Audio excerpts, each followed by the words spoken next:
The Mickey Thompson, which is now owned by Goodyear, is one of the oldest tire companies out there. And looks like they have come up with a pretty well-engineered tire that really amazes you with its performance. But can this tire outperform BFGoodrich KO2? Well, we're about to find out. Let's start things off with their designs. The Mickey Thompson Baja AT seems very complicated at first with its haphazard placement of center blocks every which way. But the tire actually just makes 4 unique blocks. 2 of these have lateral and longitudinal incisions which divide these blocks further, while the other 2, although have simple offset edges and siping common with all blocks, one of them makes a slightly more aggressive pattern where it features notches and sharp triangular shaped edges sticking out on their sides.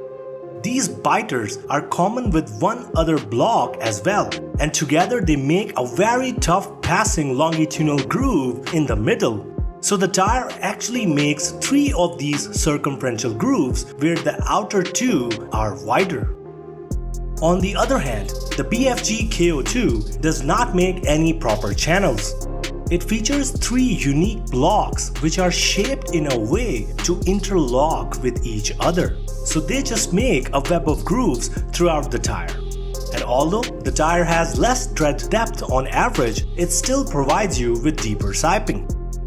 If we move towards the shoulders, the Mickey Thompson Baja AT makes wider lateral grooves where it has compact blocks arrangement in the middle. That's why the tire is also considered a hybrid. Due to its asymmetric thread design, the tire presents shoulder blocks which vary in width throughout the tire. But other than the width, all blocks look quite similar. They are all seen with rectilinear sipes and notches which face the central blocks. And although they are not prominently serrated, they still make sharp edges as each block is staggered on itself. All these blocks then extend in pairs and make bulkier sidewall lugs, which resembles its mud train variant a lot as well. On the other hand, the BFG KO2, although makes less aggressive sidewall lugs in comparison, still features very wild shoulder blocks. These shoulder blocks, unlike the Baja AT, are prominently serrated where one makes a scoop and the other one has sharp edge to it. They also make more aggressive traction notches on their inner edges along with rectilinear siping on all blocks. Other than this, both tires have 2 different types of stone ejectors, but Baja AT features a more aggressive design. Its triangular shaped ejectors look very similar to the ones on KO2, but they are more in number on Baja AT and are placed along shoulder blocks and in the middle as well, where they are a bit smaller. These ejectors also provide reinforced foundations and support the softer silica compound of the blocks, which translates into a firm on-road grip. Speaking of on-road, both tires in a word are simply great. But in case of Baja AT, considering the tire is a hybrid with mud terrain shoulders, it's really amazing to see how civilized it is on smooth roads. So why is that? Well, the tire although have wider lateral grooves, we saw how they are still supported by triangular shaped ejectors. These blocks also have connectors in between as well, so this further resists the movement of the softer blocks and improves dry on-road handling. On the other side, with KO2, although dry grip is on par, wet traction is not as impressive. The tire does not give you a predictable dynamic response and understeers on corners. Its poor wet traction has to do with its stiffer sidewalls and minimal siping in comparison. So with stiffness, the sipes need more force to squeeze and suck in the water particles so they don't work as efficiently. The Mickey Thompson Baja AT, on the other hand, with its softer silica compound and more number of sipes, simply hang on to the slick roads in a much better way.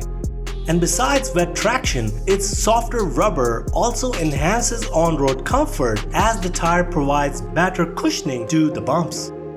But with softer compound, the Baja AT would also wear a little faster despite having same 50,000 miles warranty. The on-road comfort is also dependent on the noise, and here the BFG KO2 with its more consistent design is silent of the two. The tire is also 10 pounds lighter on average, and this combined with its harder compound, you can expect better fuel efficiency in KO2. If we talk about off-road performance, both tires are pretty durable to handle all types of terrains. Both tires utilize a cut-resistant rubber and have 3-ply polyester casings with 2 steel belts, which are then reinforced with 2-ply nylon. And where on BFG KO2, the wrapped nylon is spirally wound, adding to the sidewall's toughness, the Baja AT provides a heavier coat to its third casing. So both tires here provide almost similar puncture resistance to their sidewalls. And although both of these AT tires provide sufficient biting edges to grip on rocks, they still have some unique features to them. In case of BFGoodrich KO2, although its interlocking design grips from all directions, its more aggressive shoulder blocks provide you with a better lateral traction.